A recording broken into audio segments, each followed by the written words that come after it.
How are you this morning? Yeah, nowadays it's pretty hot. Maybe this Friday and weekend is gonna be really hot. So I heard in my area it's going up to like 93.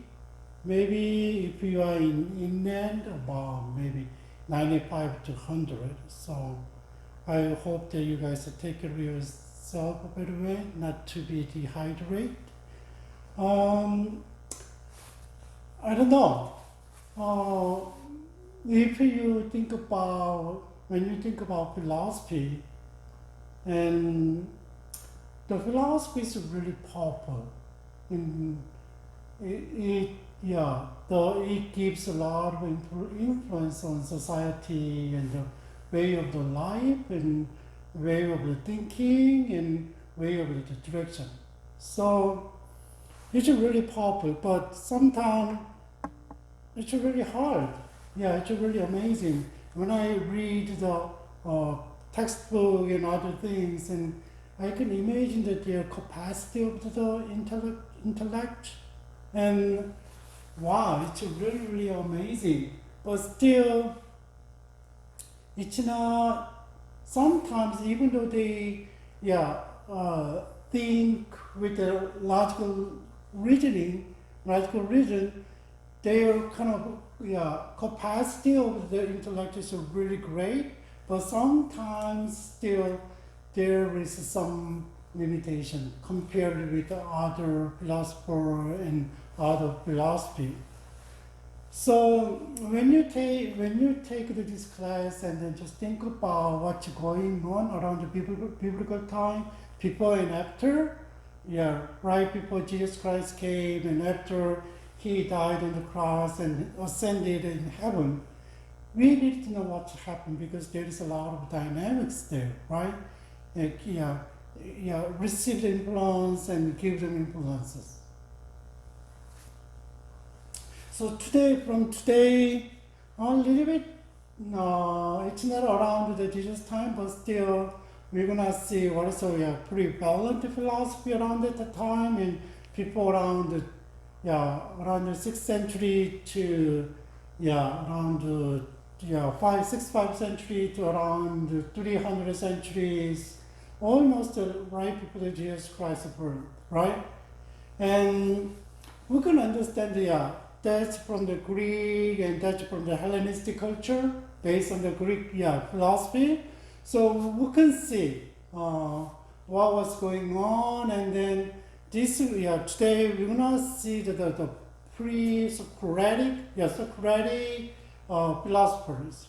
It means that before the Socrates, and then what we can see how they think about the cosmos, how they think about the people, and then we can move to the Socrates and Aristotle and Plato and Aristotle, right?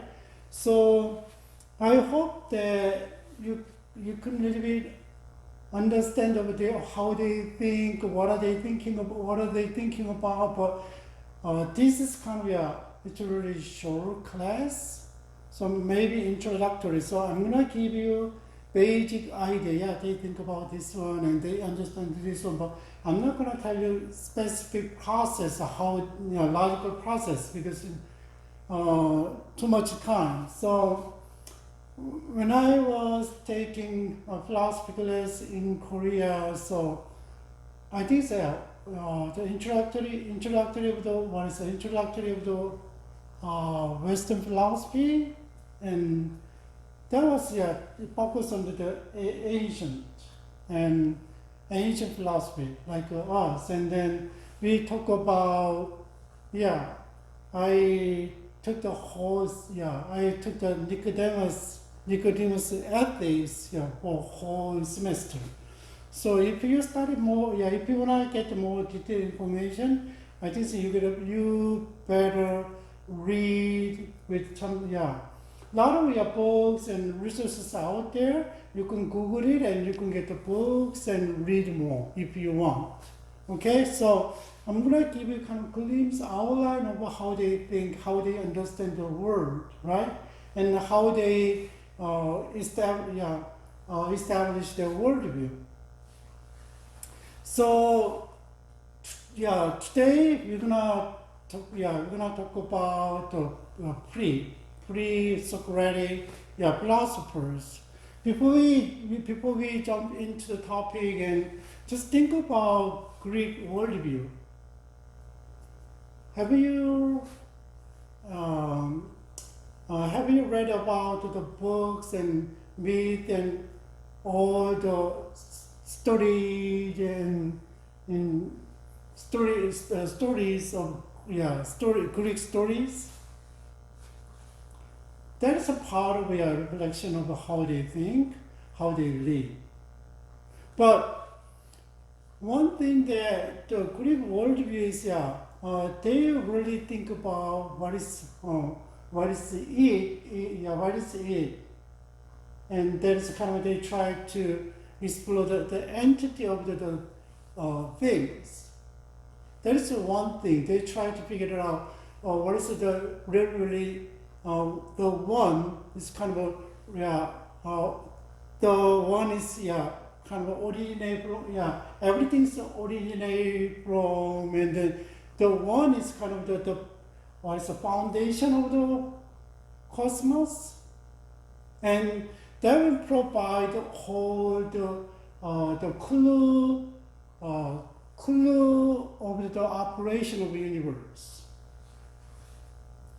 That is one, but if you read the Greek myth, and then there's a lot of gods, personalized gods, and they kind of interact with the human world, and then they try to explain their life relationship with the gods, right?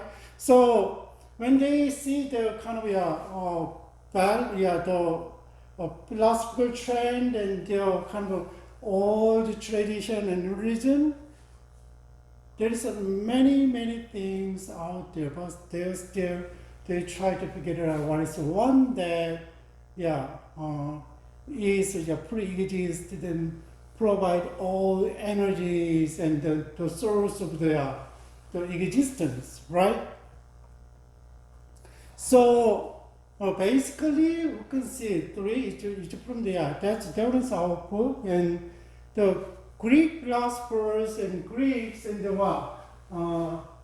they don't believe in gods of the God of the Bible. Think about the God of the Bible,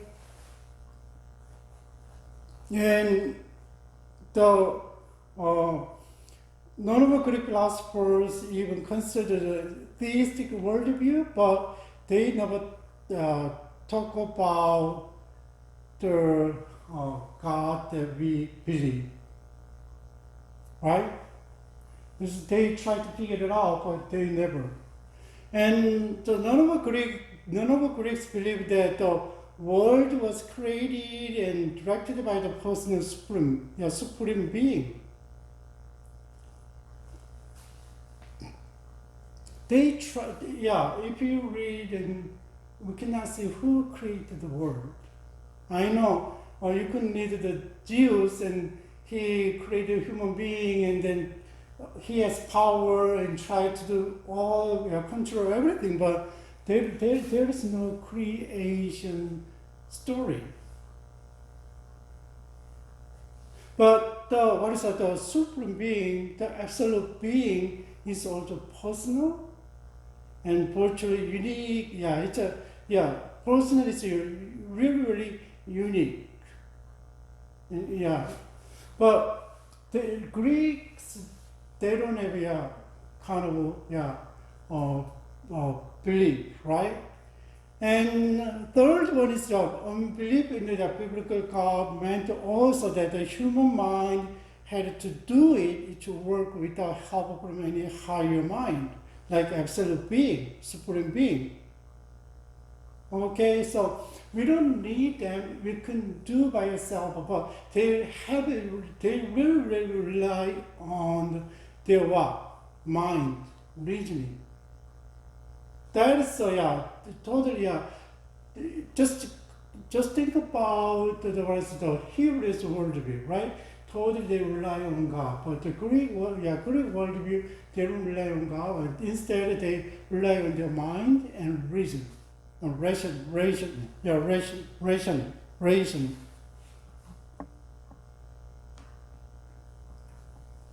So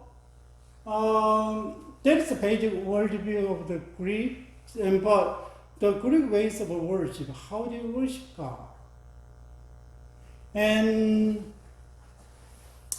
in Greek religion, absolute was really faith. Sometimes it's symbolized with the Greek women's, but still in the religions, the faith covers not only life and death, everything is between as well. The faith was covers birth and death, must cover all the events leading to birth and death. It means that already given, so we cannot do anything, right? That's a Beijing mind. So, what is it? Do your word. It's a Christian philosopher, and he said that the Greek religion, all the religion, defied the ever-flowing stream of organic life, which issues from the Mother Earth and cannot be bound to any individual form, right? That's the ever-flowing streams.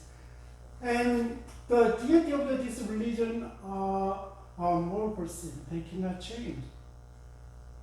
So this shared stream of ever-flowing organic life, that's kind of their mind. Their mind is kind of captured by their word, and they try to explain, and they will not see the word, right? That's But just think about the human beings, right? It's really limited, right, to the body form, right? So just think about human beings are subject to the horrible fate of death and what? And designated by the Greek terms, this one, ananke and hemamene tuch. So eventually, their mind is all fixation of life is individual figure avenged by the merciless of the fate of death in the order of time. So think about there's a dynamic between birth and what?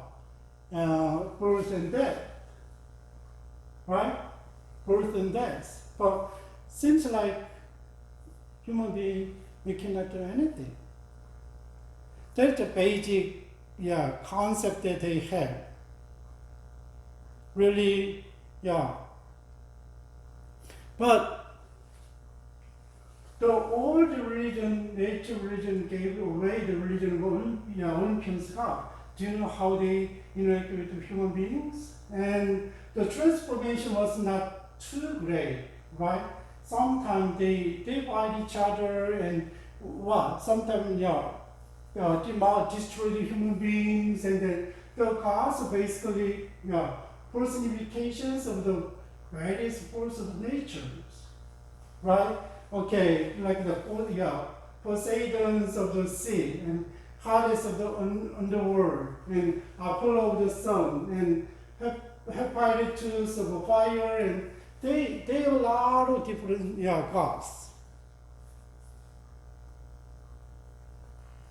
But the old religions were shapeless. The religion was shapeless of the chaotic. There is no form. Just based on that's we said the myth, right? Based on the myth, stories.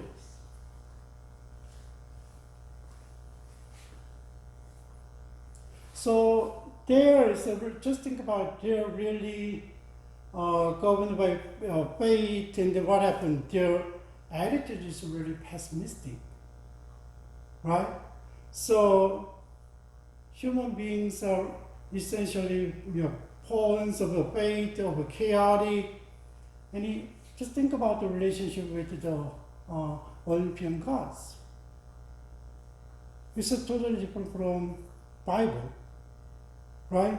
So none of these elements of a Greek religion has also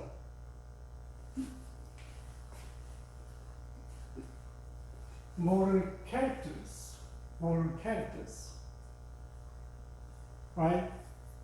They don't help human beings like this, like a God.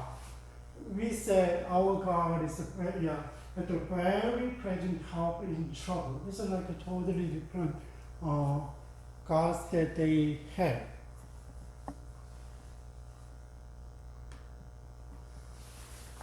And philosophy, that's the old. And but philosophy and the new religion came out and look at this, how they think. So what distinguishes the Greek philosopher from the Greek religion and from the other ancient wisdom teachers is what? What's the different? Greek philosophy is different from all the Greek and the other wisdom teachers. What? The insistence of the supremacy of human reason. And they think that the human reason is what? One of the key, was a crucial element to figure it out, to understand the cosmology. So what is called rational autonomy. Was the John Fame said national autonomy, right? This is different from the wisdom teachers in other cultures who treasure the tradition of father and mothers. If you read the Proverbs, hey, son, listen to your mother, listen to your father. Don't forget, like this is different from the, even though the philosophy means the love of wisdom, it's different, right? So all agree that good life was the life of reason. And when you see that Aristotle and Plato, that's one of the best way of life. Good life is what? Philosophical. Based on the reason. So to Greeks, reason, not fear of the Lord, not fear of the Lord. Wow. The wisdom comes from what? The fear of the Lord. It's not. Was the beginning of the wisdom, right? It's different. So reason itself becomes something of a good God, and they did not describe it such as was object of ultimate allegiance, ultimate standard of truth and falsity, and right or wrong. This is it's from their Bible. So philosophers and some of the philosophers kind of challenged the old religions, the understanding the world through the old religion, but some of them kind of accept it and try to expand their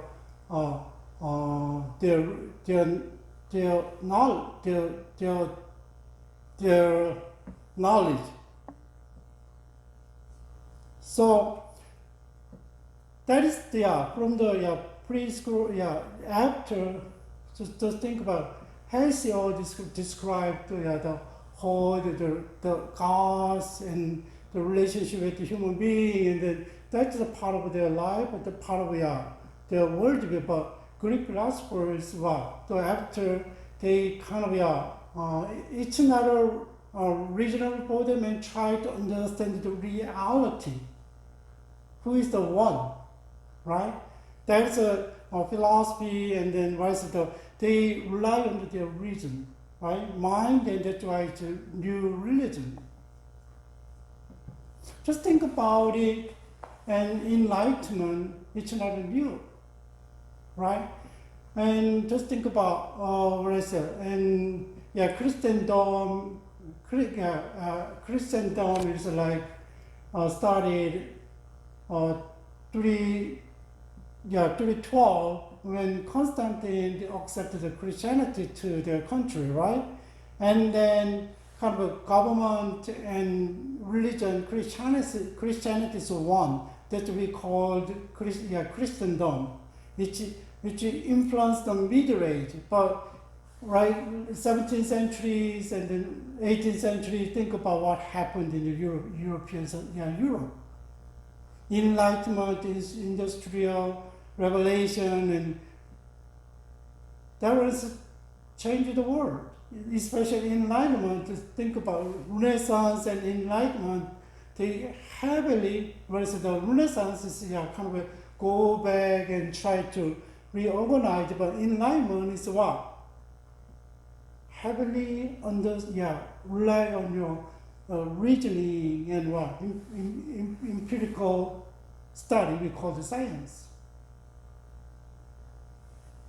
But when we see that also Greek Socrates philosophers, they come against the stream of the society in terms of religion. They try to understand the world a different way, like enlightenment, right? So enlightenment is not new. When you study histories and then here and there, people are really creative and their intellectual capacity is really great, and sometimes nobody can understand what they are thinking, how they get. But still, they try to explain in logical reasoning.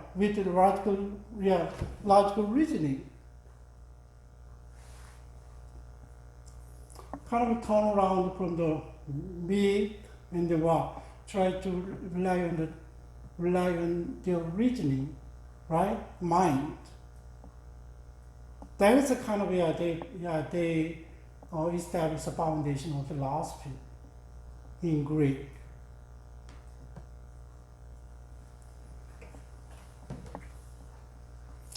So who are the pre-Socratic philosophers? You know, pre-Socratic philosophers, the people of Socrates. And they were Greek thinkers who introduced new way of inquiring into the world in the 6th and 5th century BC, like 500 and 600, right? Around 400. I mean, so they are really interested in cosmology, the beginning and the substance of the universe, how the universe started. Do you know what kind of philosophy? Subdivision. So metaphysics, right? And that's why they try to find explanation based on the natural law. Natural law means that as it is. Look at the kind of the season of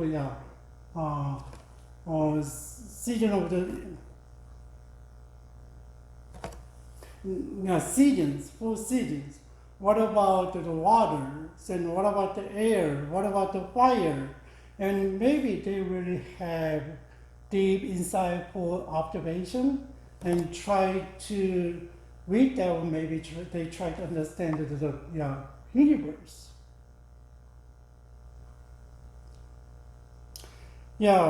Pre-Socratic philosophers are the first philosophers and scientists of the Western tradition. They established foundation of the Western philosophy and science.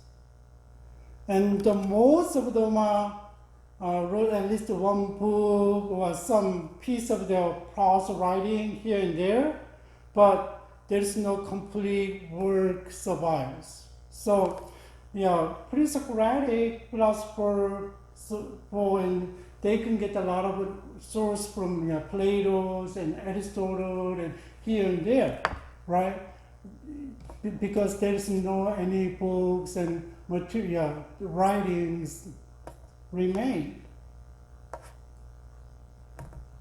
So here is who really contributed to the pre-Socratic philosopher studies. H. Diels and collect and what's up.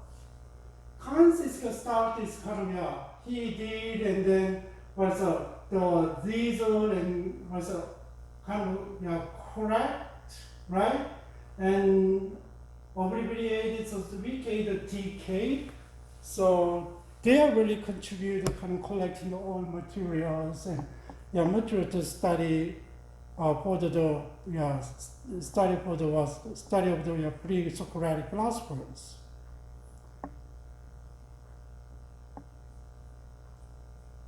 So Hesiod wrote the Theogony, the traditional story of the Olympian gods, and he had another kind of that's a poetry style, and he had another works and days, and then Hesiod and then pays more attention to the human being. And in the beginning, it's really talk about the Olympian gods, but later on, so try to telling the story of the earlier greater creatures of died out or destroyed by themselves or Jews. So humans were created by Jews and under his power and subject to the judgment and divine intervention for it's a kind of Jesus control everything. But he did not create the universe. Jews, right? So his word is one that is what? God saturated, really God saturated. And look at this, the God maybe intervened all aspects of the world and from the weather to mundane, particular human life. So humans limited as they are by time, location, kind of narrow power your perceptions must accept and cannot ultimately understand. That's why kind of they are really fatalism. Fatalism has. So pre-Socratic philosophers and shared a certain outlook. So like they try to explain the world a little bit different. People and like this, and people, Greek philosophers and early Greek philosophers and non-philosophical procedures like Hesiod and contemporary. It's pre-Socratic, thought exhibit a difference between not only its understanding of the nature of the world, but also its view of the sort of explanation of the world, of it that is possible. So we can see how they understand the world and then how they see the kind of explanations, and then that's the kind of pre-Socratic philosophers. That is a general category that pre-Socratic philosophers had. First of all, some Milesians. What's Milesians? So people kind of who lived in the city, Miletus in Minor Asia at the time, like Turkey, around there. So Milesians, they're interested in measuring and explaining the celestial territorial phenomena, were as long as they're concerned with a more abstract inquiry into the cause and principle of substances and change attribute to them. It means that just think about, and how can they explain that one? But it's not a concrete. It's really abstract. You cannot see based on your reasoning, right? And they try to understand the world in the way. So, okay, what is the causes? What is the principle of substances? And what is the change? What's going on and how they change? But militians are really, they deserve to be called philosophers. Even though sometimes it's not clear statement of this view, a specific arrangement for argument for them cannot found in the surviving fragment or testimonia, but still we consider them, they have a philosophical views. So, yeah, pre-Socratic claimed that there was a single enduring material stuff. Single enduring material stuff. That is both original with all things and the what? Continuing natures.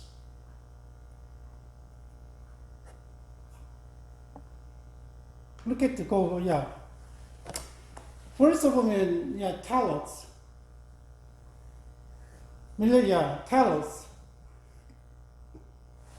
So Talos is was the first to engage in such engage question like a cause and principle of the natural world and natural phenomena.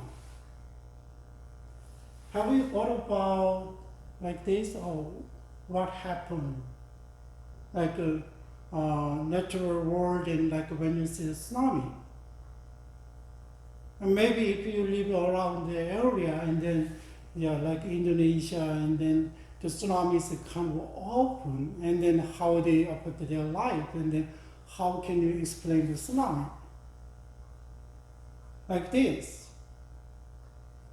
The causes and principle of natural world and natural phenomena. That is he tried to do. So he predicted the solar eclipse. Maybe his mind is really scientific. And introduced the geometry to Greece from the Egypt and produced some engineering models. It's really, really scientific, huh? Nowadays we can see. And here is basic idea of his philosophy. The fundamental nature of the universe is water.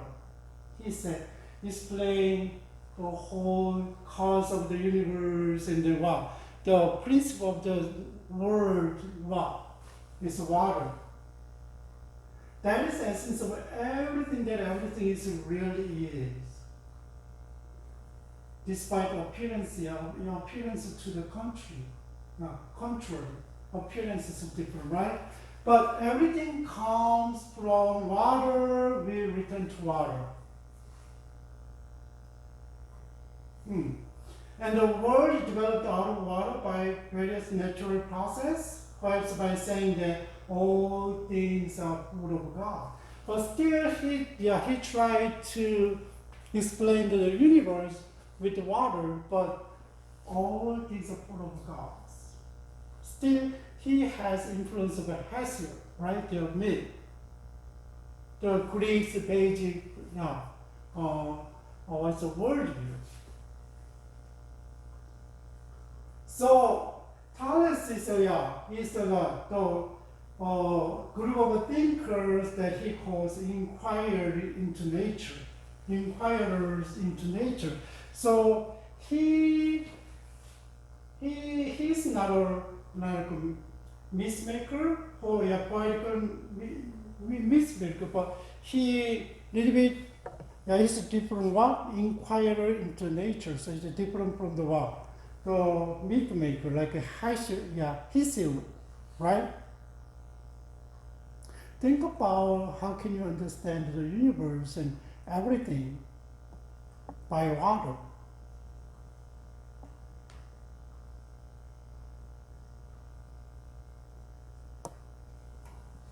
And so Aristotle, he talked about the Thales, and then Aristotle's summary of the Thales view does not imply that Thales claimed that water induced through whatever change has occurred since the original state. But he doesn't mean that, and now just has some new and additional property.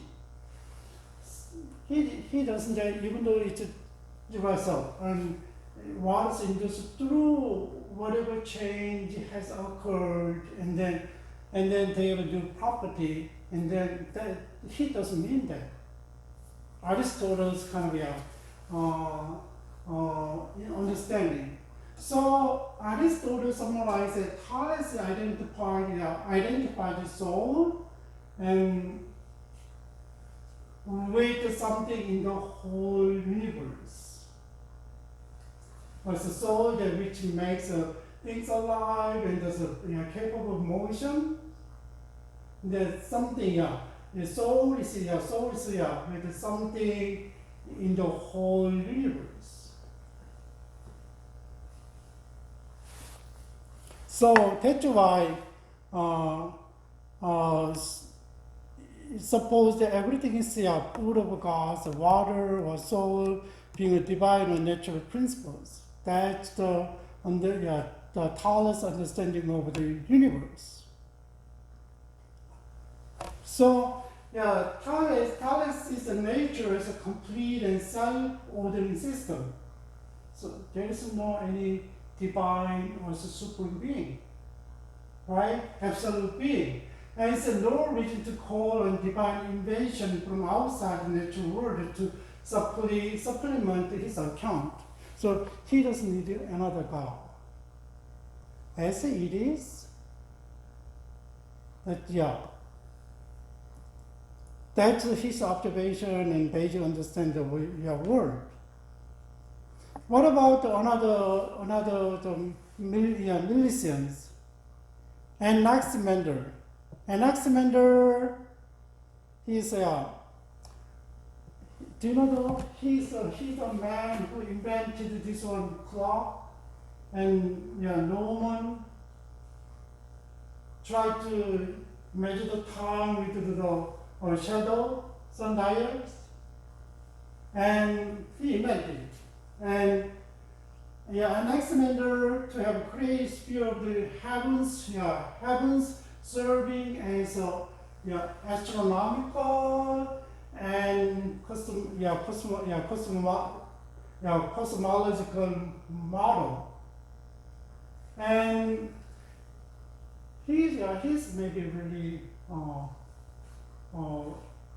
dexterous, and then maybe he's really have abilities here and there, right? We first draw the map of the inhabited world.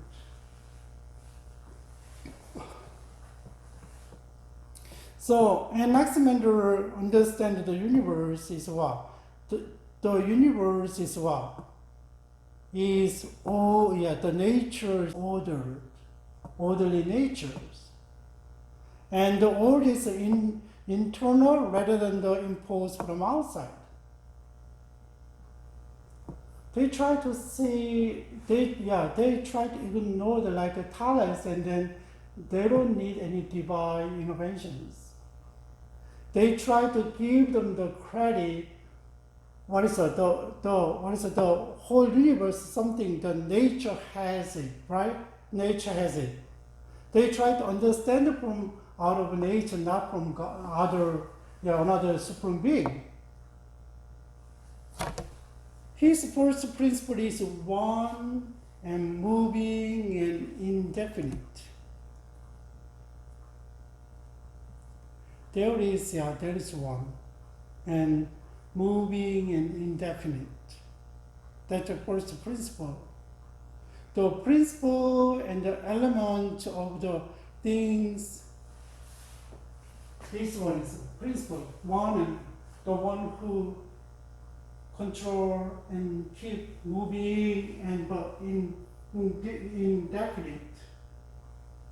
It's both principles, kind of an archetype, original things, and what's the elements of the things. There is a principle, there's an element. Think about it. There's a bread is here, right? Bread is kind of let's say that this bread is what principle. We can see that one. But what is the element? Stoic what's that one? How can you make a lot of different ingredient elements, right? They put together. So he's the first one to introduce the name of the principle. He's the principle, right? Before they don't use the principle, the word principle, but he says that it is neither water nor any other element. Like the Thales, no, there is a principle is there, but it's not that kind of water, but something is there. Something other indefinite nature. So indefinite is apeiron. There is something is there, but we don't know what it's like. That is his understanding of the universe. Look at this, and then some other indefinite apron nature, apeiron nature, from which comes to be all the heaven and the world in them, and those things from which where there is coming to be in the future, still in the present, in the future, for the things that they are, and also those into which is passing away. Just think about, and that's the one. The past is there, the present is there, and what future? Like God. Already He was there, and He is there, here, and then He will be here and there, right? That's a kind of principle that he understands the what? The apeiron, right? The principle.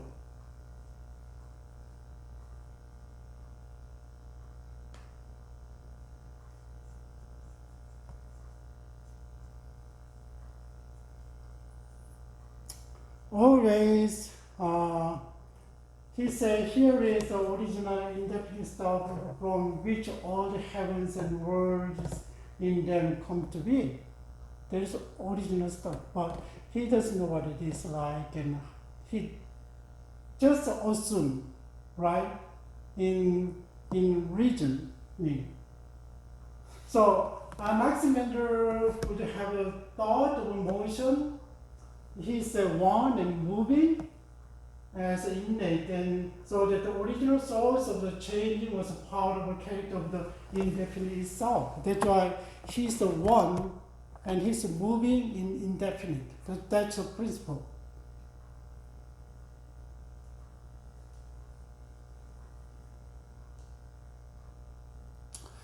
So he claims that the indefinite apeiron something generate opposite hot and cold.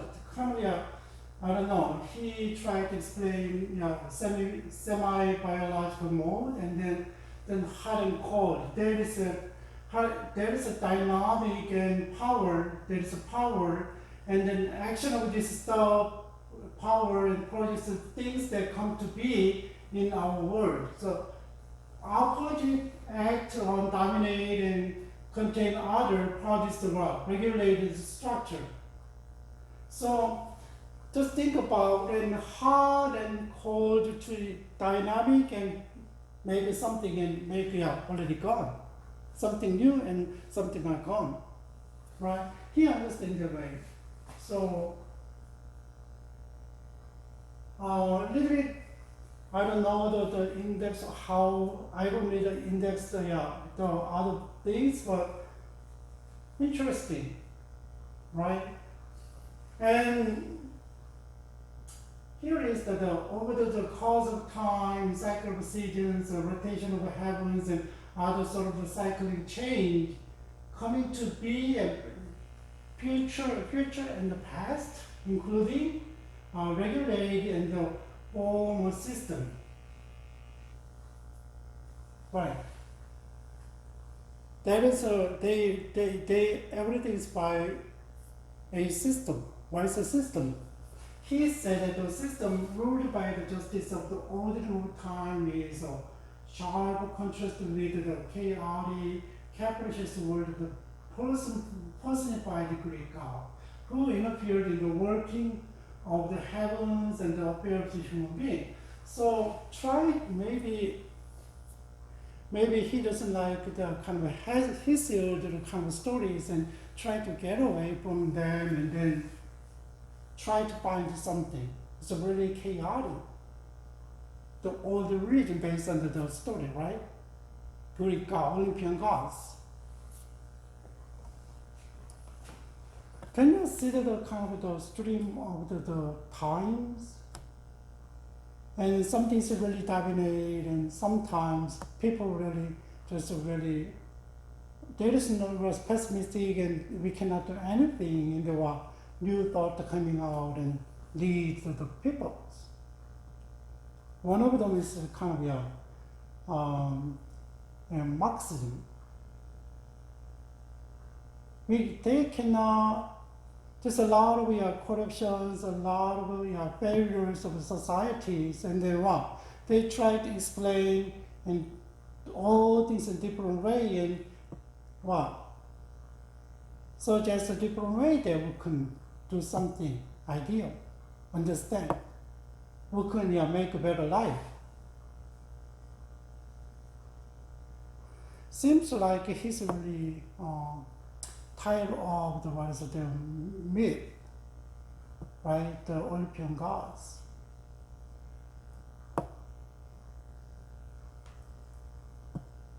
Another the Milesian is Anaximenes.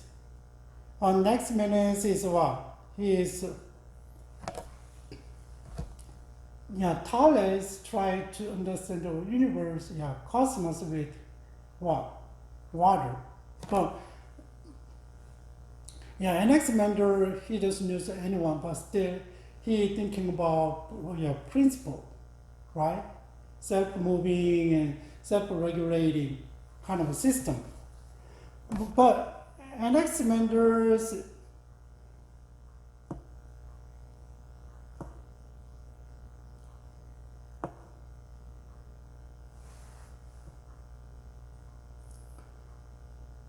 and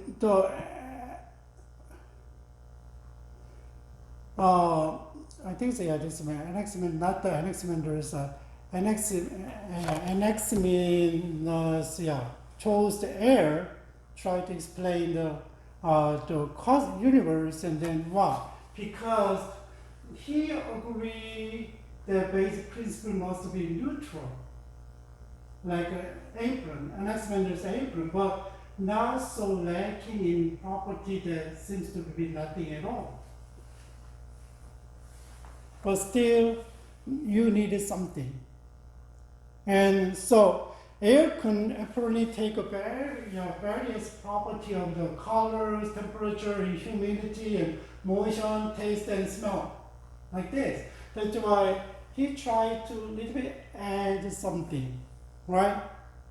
And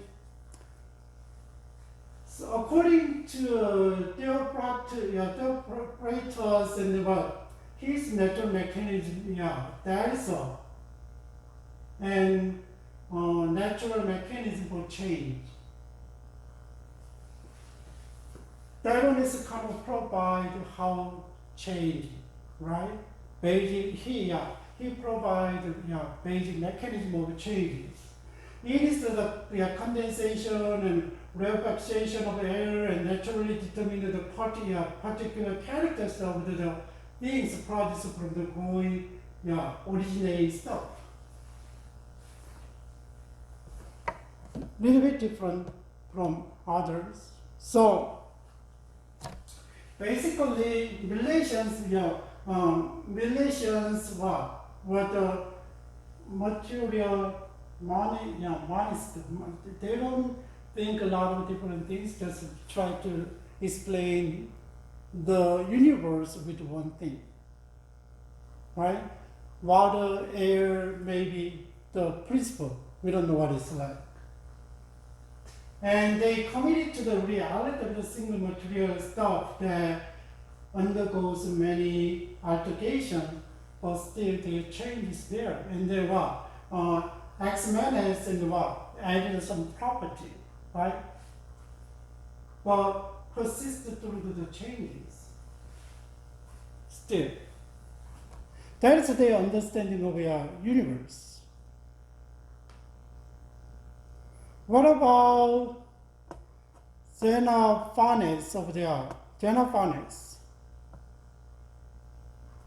or Xenophanes. And Xenophanes is one of the guys was Heraclitus. Heraclitus further than the militias, not only through their focus on the human subject and expand the range of the physical explanation. So usually to think about the militias really focus on the physical explanation of the universe and try to understand. But it's Xenophanes and he extended their study to the human subject. But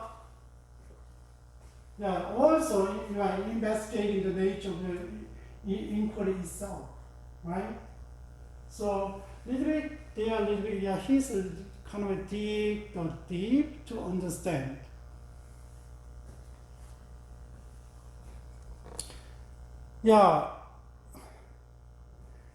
He is come to the scene of an original thinker in his own right, who influenced later philosophers.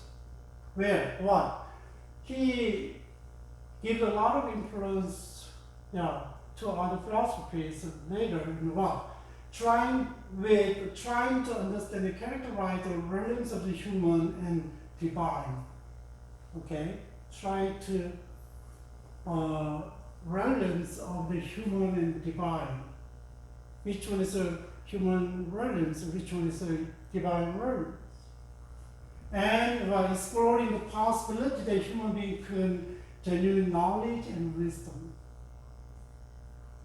So it depends on the philosophers, and then some people that we couldn't see with the senses, it's not reliable, it's not true knowledge. But anyway, he studied.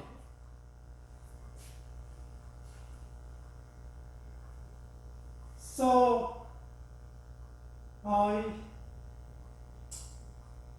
his explanation of the meteorological and heavenly phenomena is the naturalistic science. He was really have thorough observation of the atmosphere. So meteorological the science, atmosphere kind of science, and that's why he really observed the nature very well. So he claims that all meteorological phenomena, clouds, color, moving, all things. And look at this, and then clouds are fed by the exhalation from the land and seas, and the motion of the earth in water, and the hands of clouds of come. Just think about all cycles, right? How it's different. Interesting. I don't know, kind of observation though. It's humid, it's cloudy, it's dark and white. I don't know what's the difference, but we can see and oh, we have, by experience, we have kind of a cloud, we might have a rain today, like this. But he went deeper and tried to explain. So totally naturalistic science means that they exclude something is kind of intervening. Someone is intervening on nature, but once as nature it is, and they try to figure it out what's going on. What is right? Basic principles.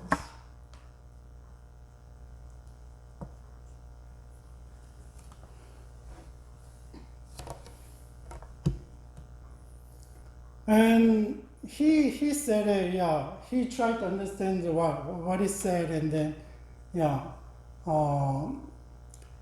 tried to characterize the realm of the human and the divines, right? And then here he said,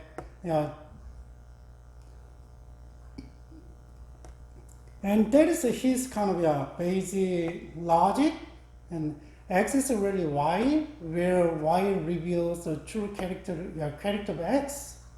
That's what he said. That's basically his logic to explain. So Xenophanes is what provides a account of phenomena often taken to be a sign from the divine. So divine being is there, is a very comprehensive and controlled cosmos. Just think about and other militias, they kind of exclude as an absolute being, divine being, right? But even though he studied the natural, based on he studied cosmos by the natural science, but still he's thinking about the divine being. Do you know how the thinking is developing?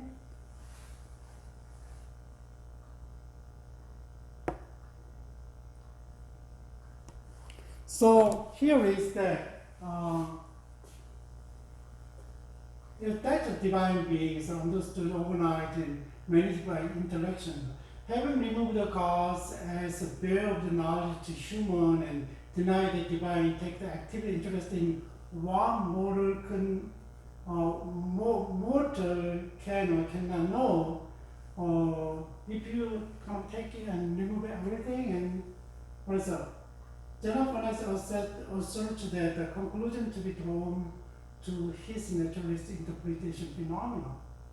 Okay, the phenomena may be the sign from divine, and so the gods are not going to reveal anything to us.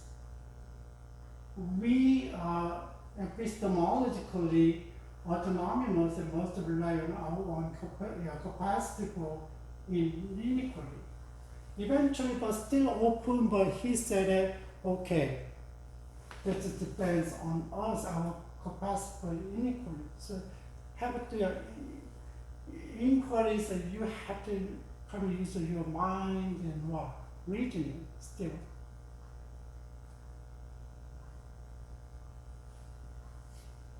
So Xenophanes is stressed about the difficulty of coming to certainty, and particularly about things beyond our direct experience, because it's really based on the natural law and natures.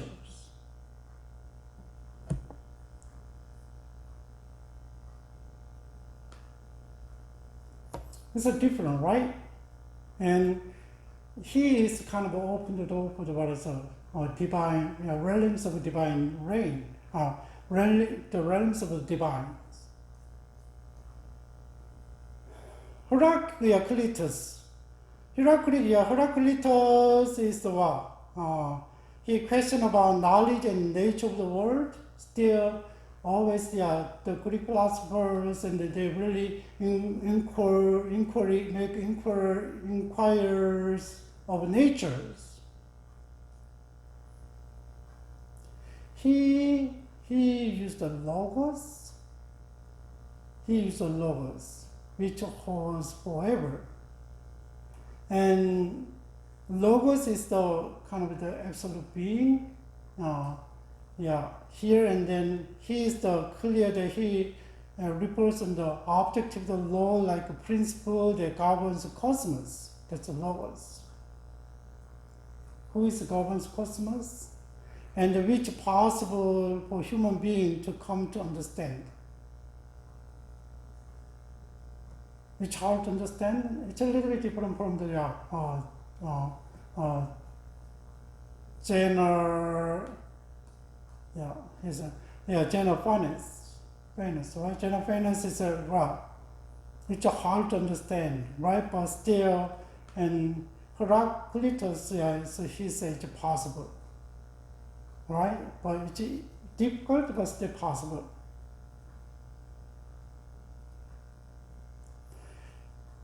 He said that the science of unchanging order of the eternal system is fire. Heraclitus and logos, but the fire is really always changing, always the same. The logos is a permanent, contain the unchanging account of the explain of the alteration and transformation of all cosmos, right? But eternal system is what? Fire, the sign of eternal system. It's one of the reasons, there's a sign. Fire.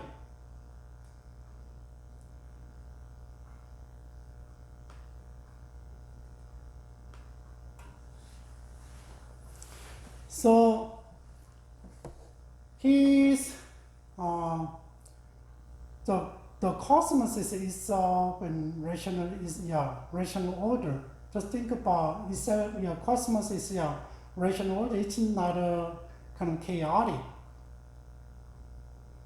And there is no changes, and there is no capricious and very intelligible and intelligent system. There is an intelligent plan at work, and if only in the sense of the cosmos working itself out in accordance with the relationship, rational principles. So any orders and this plan, right? It's really cosmos is a really rational order. So everything is not chaotic. So Heraclitus is the claiming that human perspective's law must harmonize with the divine law. But he also asserts that divine law encompasses both the universal law of the cosmos itself and the particular law of humans. We can see that eventually the human prescriptive law prescriptive law harmonize with the divine law.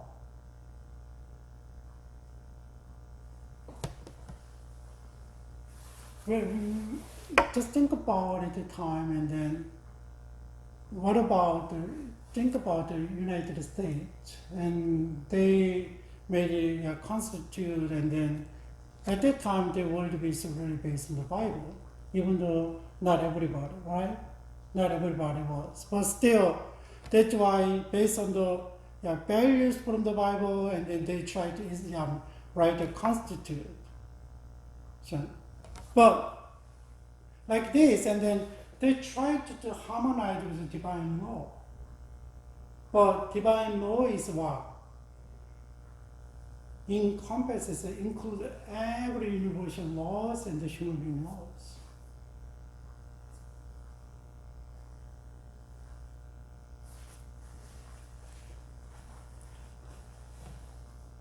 Interesting explain of the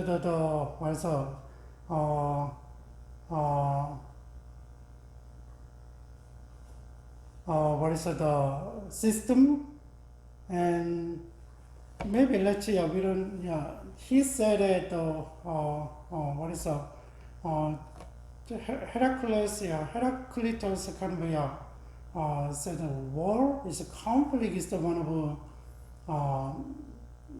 a power to change and alter that was alteration, change and alteration constitute the process of the cosmos.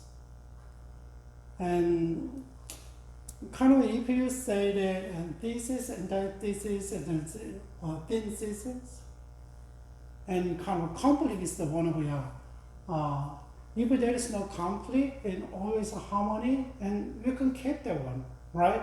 But like this and war and there is a conflict and what, and still strife is there and what? Why? Try to resolve the conflict, right? That is he said that the system ruled by the war, like his kind of and all of this is really interesting. Not interesting, but still makes sense. But it's not a it's not a common understanding of others like other people.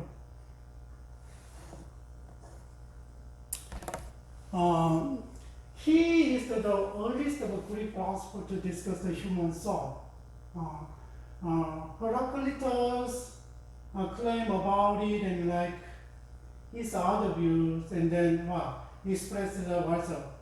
But still, it's puzzled, right? But it seems fairly clear that he treats the soul as a seat of the emotion and movement and intellect. It's not a heart, but he tried to use the concept of soul, right? Even though it's not explained clearly, but he was thought about and tried to explain it. What about the Parmenides? Parmenides is he's the one. Parmenides, born in around 510, Greek colony of Ilya and southern Italy, south of Napoli, now known as Belia. He argues that human thought can reach genuine knowledge or understanding. It means that we can have clear knowledge. So there is a certain mark in science that acts as a guarantees that the goal of knowledge has been reached. Do you know how much heavily rely on the human thought? And he claims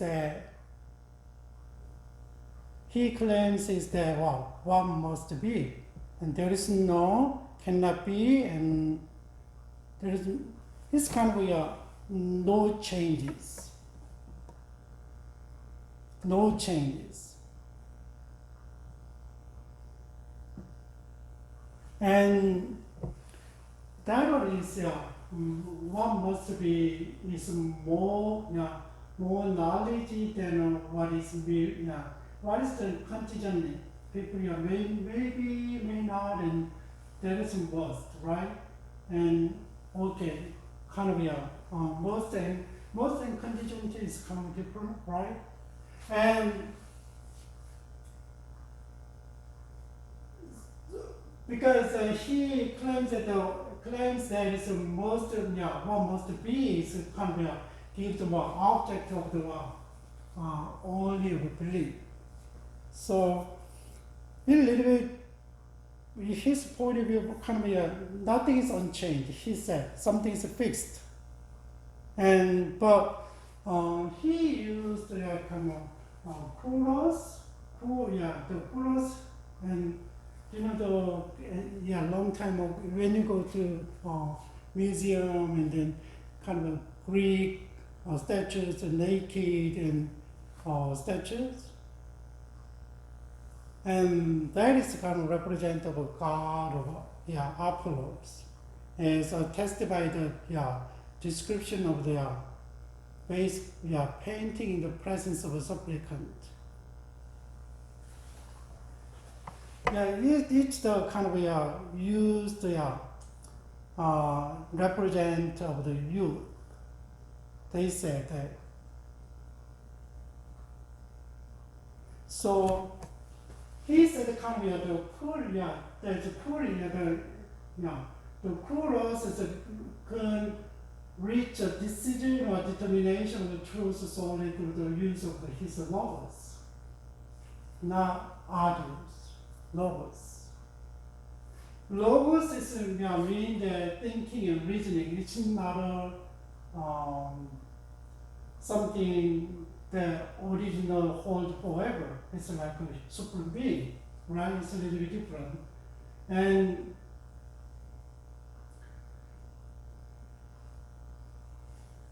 he said, anything that genuinely is cannot be subject to coming to be and passing away must be the single natures and must be complete and in the sense of being unchangeably and unalterably what it is.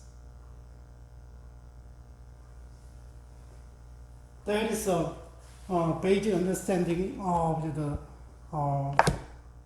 what must be what it is. So he tried, that is, how can we understand things, right? It cannot be unchangeably and unalterably, right? That's what it is.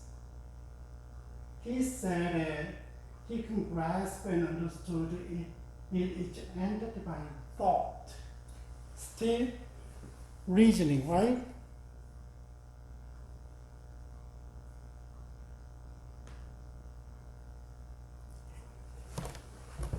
And what about the Pythagoreans tradition? Pythagoreans, we are really used to this concept, and then if you see the triangle and this is a right angle, right? You know the formula.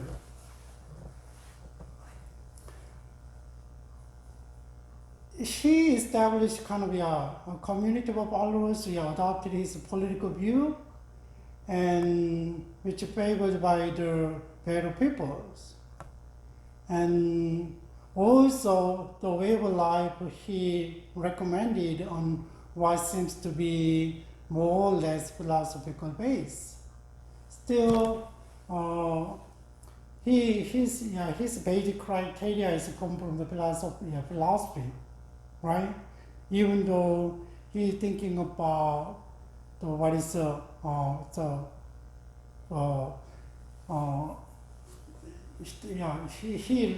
kind of led the community life, and Pythagorean's way of life included was adherence to certain prescription, certain prescription. So I think there is a lot of cult at the time, and including religious rights and dietary restrictions.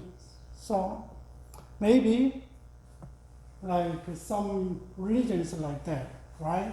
There was some religious rights and dietary, like Judaism. And detailed treatment of the Pythagoreans and the Pythagoreanism can be found other material. So you can, maybe there is. Let's consider the basic idea of the Pythagoreans, and then he's really advocated the reincarnation of the soul. So we can see how the kind of the philosophy of the thinking system is jumped. They just talking about the soul, Xenophonics, and but all here is a kind of reincarnation of the souls.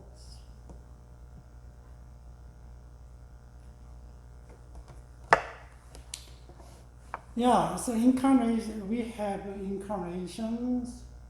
God become a human being, put himself on the human body, and what about the reincarnations of the soul? When you say Hinduism, and then you can see.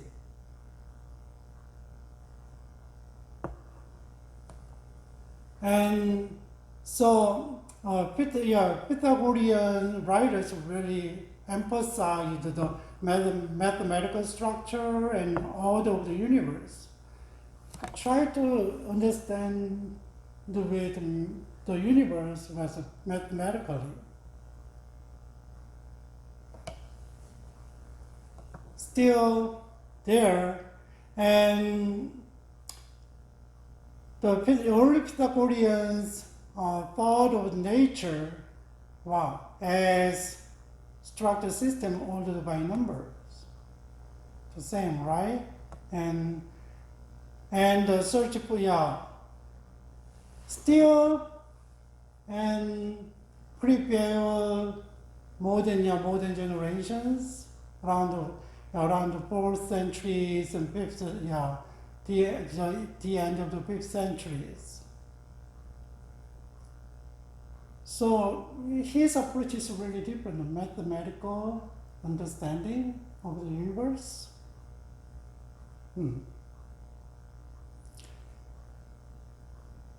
But there is a kind of division among in Pythagorean followers, and then what is kind of really emphasized on philosophy, and really so they really inclined to Pythagoreans, and another who's really adopted Pythagorean ethical and religious and political attitude. So there is kind of a different way of followers.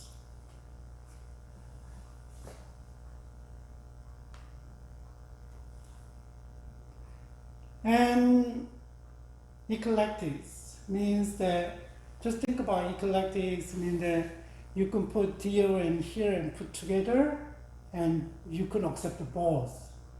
That's eclectic. Maybe you can a little bit twist and make your own things. That is Jan of Elia and the also Melissa's of Samos. Just think about what they did, and Zeno paid particular attention to the contrast between the requirement of logical argument and evidence of a sense. And usually, when they really focus on the human mind and the sense is not reliable. But he tried to put together that he has a famous paradox, paradox of the motion. He's now in antiquity best known poverty, to show that despite the evidence of all around us, the ordinary motion of everybody experiences is impossible.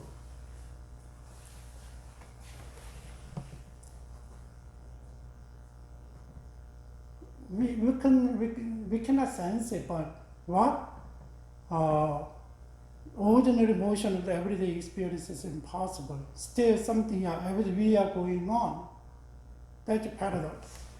The paradox is a claim that the motion can never be begun, be complete. It's the dichotomy and the Achilles. Never begun and never complete. Entails contradictions are altogether impossible. That is the motion that he understands.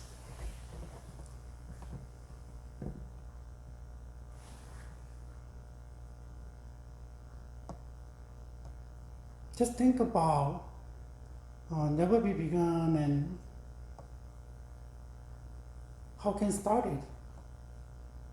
And someone is kind of self-moving, and then how the self-moving being was absolutely, I don't know, that one self-moving is originated from. That's a kind of, it's not easy to understand, but they try to understand that way, but there's a lot of questions if you think about their philosophy. And Malthus, and then he expands Parmenides' argument about, he said never changes, right? But he's used the logos is a little bit different, thinking and reasoning, a little bit different things, right? And argument about the nature of what it is. What it is unchangeable, fixed, absolute.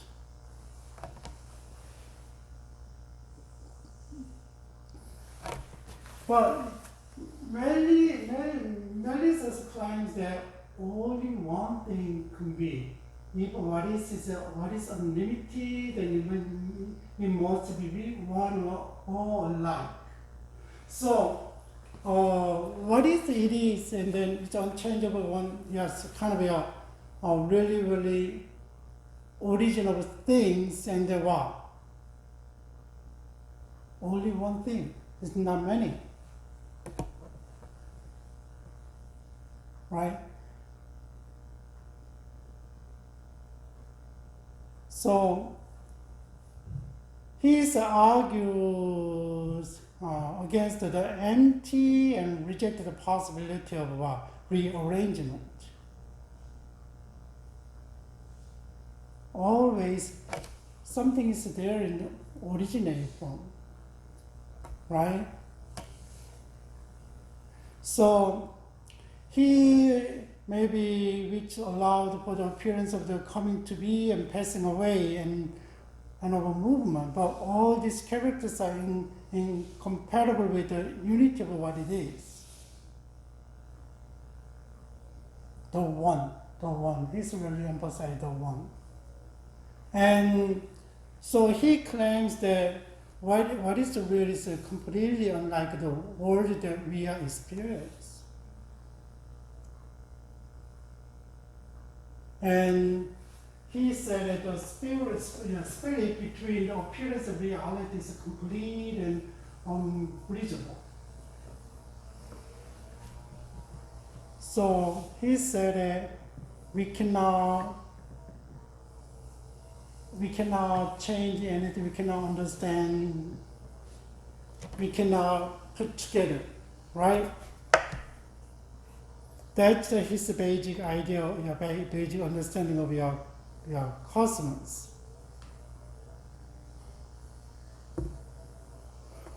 What about Anaxagoras of Clazomenes, and then Empedocles.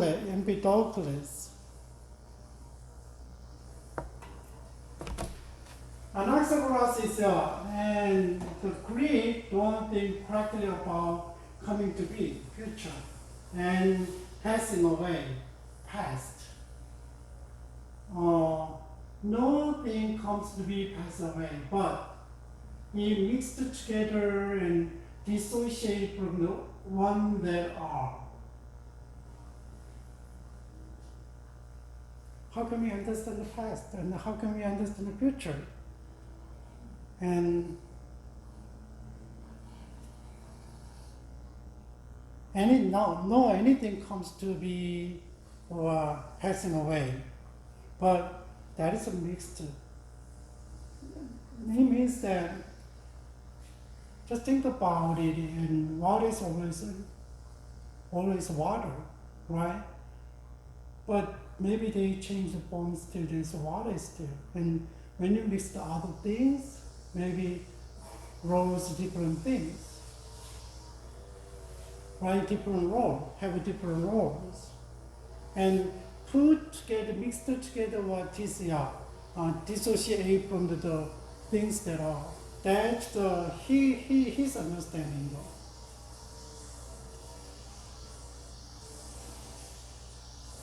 And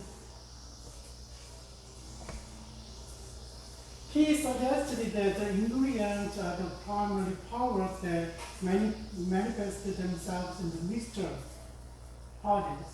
The original state was a universal mixture. All things were together unlimited, both in amount and smallness. But the small and two was unlimited.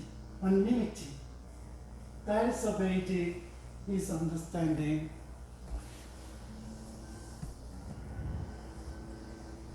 The ingredient,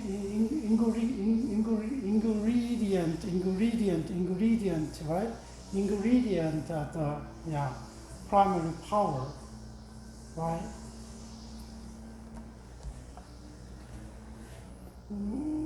What about then? He said the mixture was set into rotary motion by the operation of mind, and then loose, and the mind is big roles. Sometimes just think about when you understand it's like, right, it seems really physical, right? Physical. Oh yeah, but later on when you see that, always their mind is, mind, and they are thinking about abstract, but they still use the physical phenomena.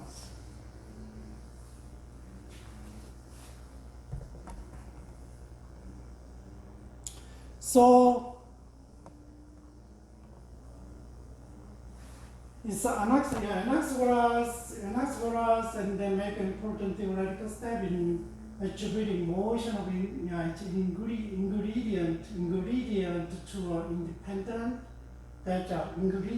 independent intellectual forms.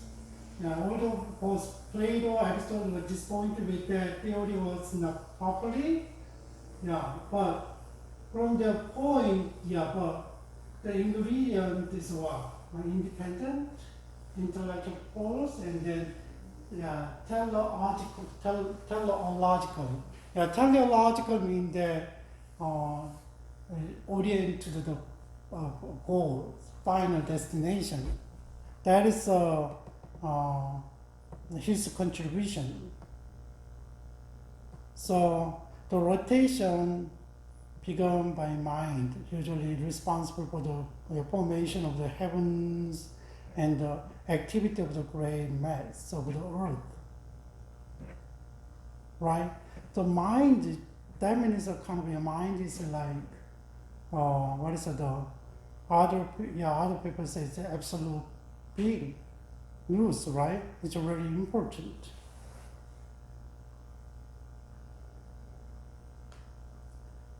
What about Empedocles? He lived in Sicily and recognized first of the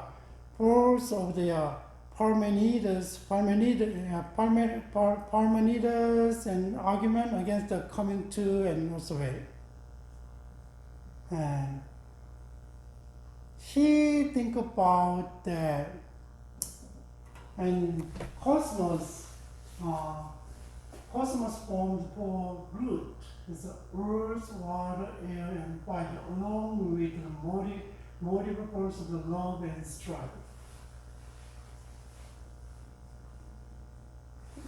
You can kind of sense that one. So the basic, and along with the multiple forces, are love and strife. And love simply produces mixtures, and produces mixtures to do things, and strife only causes separation. So his view is more complicated for both mixed and separate, but love unites opposite things to pull apart, and mix these unlike. While strife settle unlike in opposition and segregate them, right? That is kind of there is a lobe and stripe dynamics, and then mixed and separate, mixed and separate.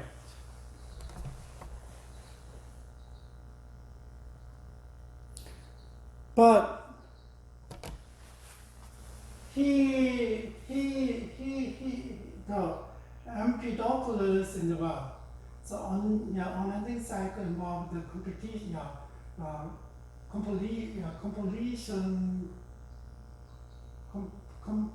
competitions between lobe and just think about, and it's a kind of dialectic, and then there is unending cycle involving competition between lobe and stripe.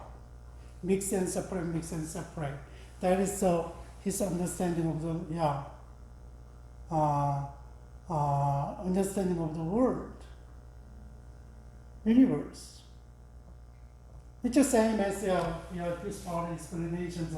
Because cosmology is not his only interest, but he's pay attention to the question about perception and its role in knowledge. So far, a lot of philosophers, and then they don't rely on the perceptions, sense, right? But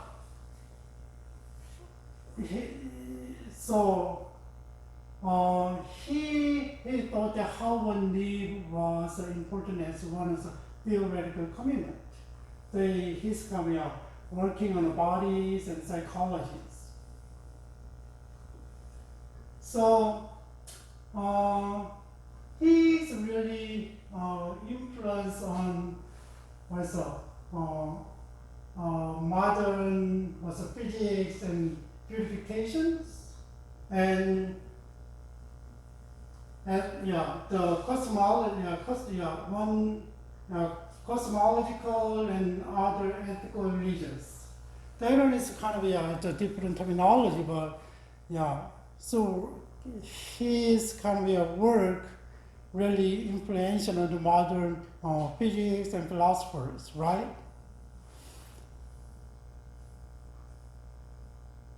Sort of interesting. Some people fire, some people is and lobe and strife, and what about atomism? They kind of understand what is the smallest molecules, right? Molecules, and then understand understand the world with universe with molecules, and they are really radical because of what is real is an infinite number of solid. Infinite number of solid. So uncuttable, unatomizable, unit of matter. That's what is real.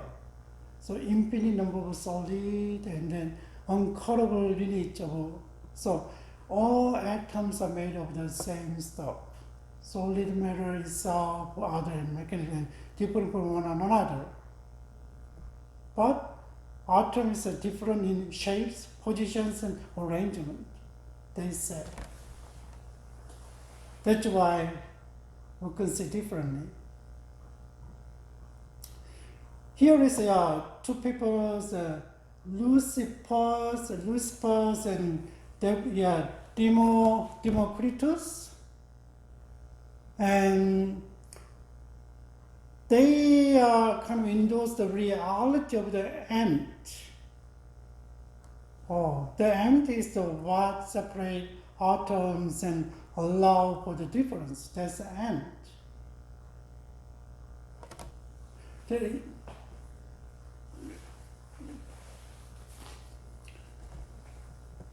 you see that the reality is an ant? It's a separation. Kind of void, and that is his basic, another kind of concept. And the optimistic, so all phenomena, object, and characteristics are emerging from the background mixtures. right? In the case of atom, the mixture of atom and mixture or void. It's a void means the mixture is kind of together and form the different things and what? And atom is kind of separate, it's empty. There is empty, right?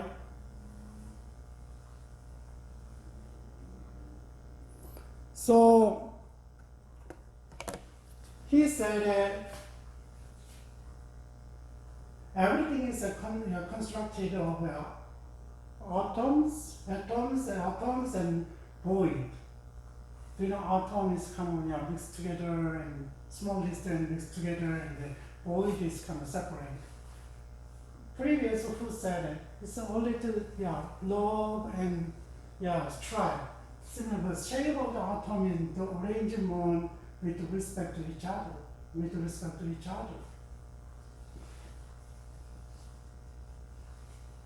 Yeah.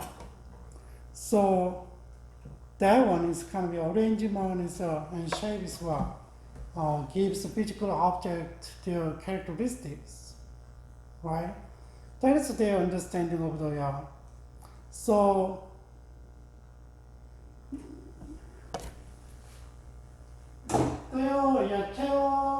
Theophrastus said that there was flavors differ according to the shape of atoms and compose various objects. So a little bit crazy idea, and he said he understood what he said Democritus make a sweet which is round and quite large, right?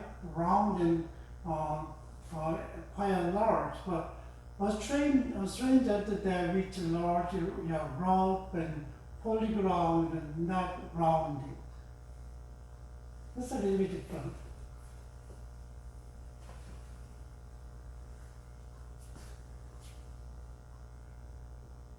Here's another the Simplicius, and then he said things composed of sharp and very fine atoms which is similar positions that are hard and purity. That is a little bit hard and purity is a little bit different there, and those component atoms with the opposition character come to cold and watery.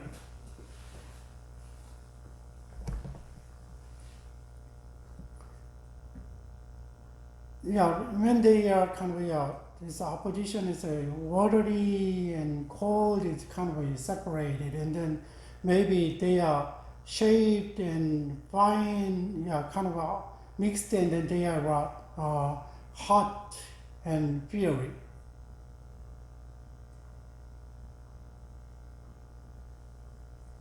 But still, Democritus, and there's two kinds of knowing, one through the sense and the other through the understanding. So the one through the understanding is called the genius, witness is the trustworthiness in the deciding truth. The one through the sense, he names bastard, denying the steadfastness in the discernment of the one is true.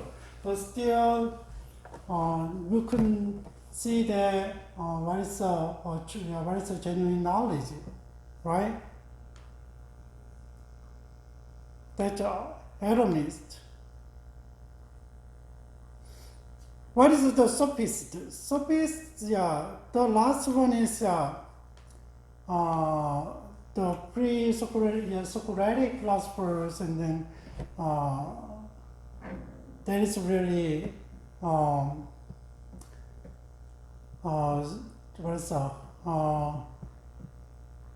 here's a Diogenes of Apollonia and the sophist. So, and Diogenes is identified a single basic substance with the air, like Anaximenes, right? Anaximenes. But he he takes care to give argument for the reality and property of its basic principle. So a little bit try to figure it out, the property and reality.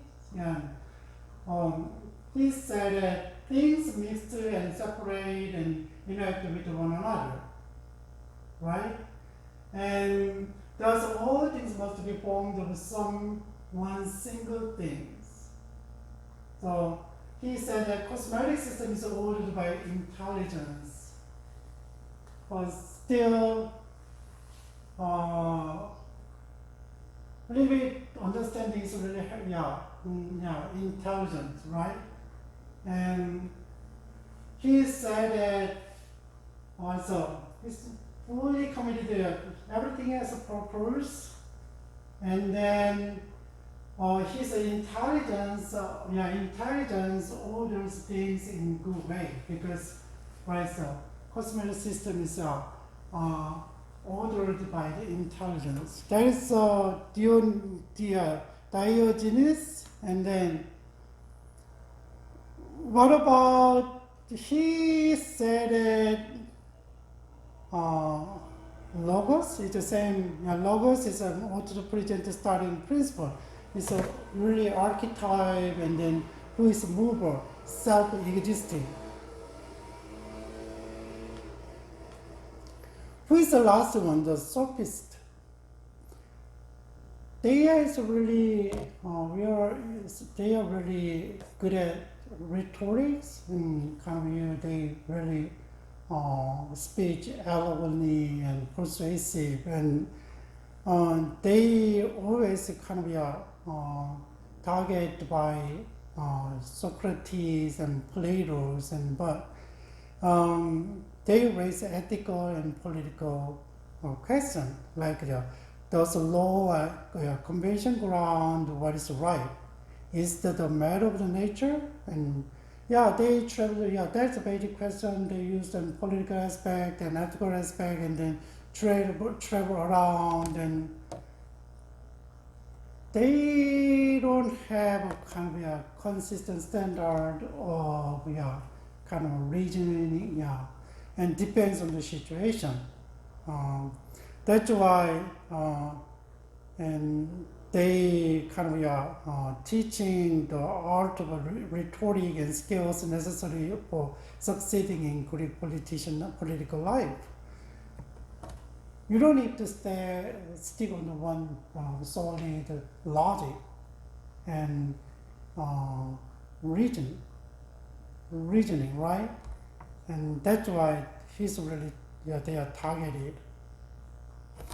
Just think about what can we learn from the pre-Socratic philosophers. What is the legacies? And look at this. The range of the pre-Socratic philosophers shows that the first philosophers were not merely physicists, right?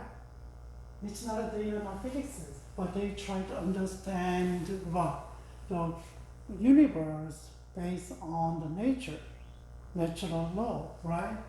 Their interest extended to religious and ethical thought, nature of the perception and understanding, right? And in the beginning, they are doubting, but still try to understand the sense and perceptions, right? On mathematics, meteorologies, and the nature of explanation, and the rules of matter forms. It's really broad. They are really curious, and almost all the pre-Socratic seems to have something to say about embryology, how start, right, from the what is the things.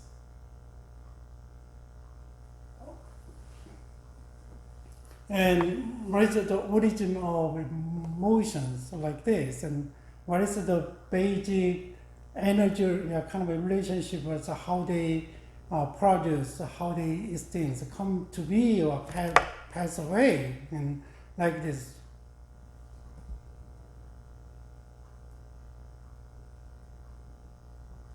So look at this, and then that is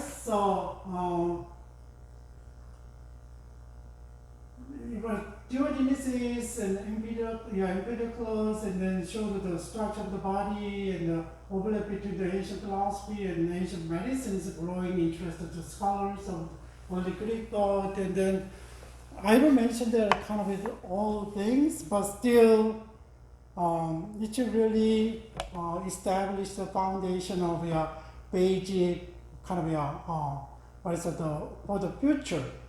So next philosophers and developed based on that one, and then they developed their own ideas. But as we learn that they are really heavily on the from the the Milesians start from the what?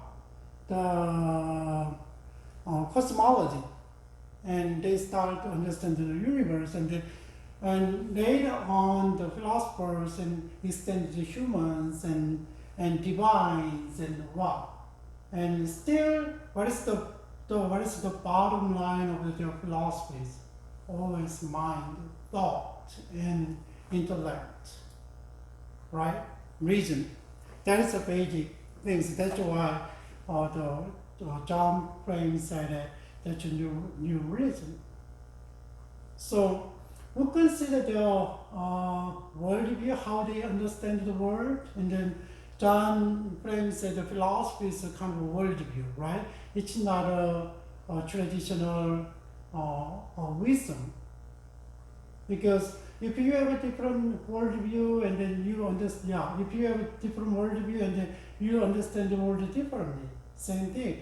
If you have the basic understanding of the world with the different philosophy, and then, so if you are heavily dependent, if you understand the world with Marxism, it's totally different from the other people who doesn't have Marxism, like that. So remember how they really influential to the next philosophers coming, or the kind of they already established the foundation of the thought, right? But it's not just it's not limited to cosmology. That is a cosmology is metaphysics, but sometimes there is kind of there is no any. I cannot say much about the epistemology, but still maybe. But we consider the ethics, values, right? And that's what they kind of started, and so we can move on. What is kind of and was we consider the philosophers, and then Socrates, and there's the Asian philosophers after them, after the pre-Socratic, and then we can see next class. Okay, you guys, I know this is a lot of stuff, but try to give you basic stuff, how they think and how they understood and thought, and just get an idea. Wow, they're really intellectual capacity is really, really great. Yeah, that's my learning. But I never thought about to observe something and try to explain the whole universe. Maybe if you have time, you can try.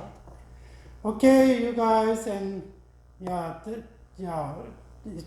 it's not many detailed things, but try to stay with me and then kind of understand the basic. And then if you are Christians, just think about some.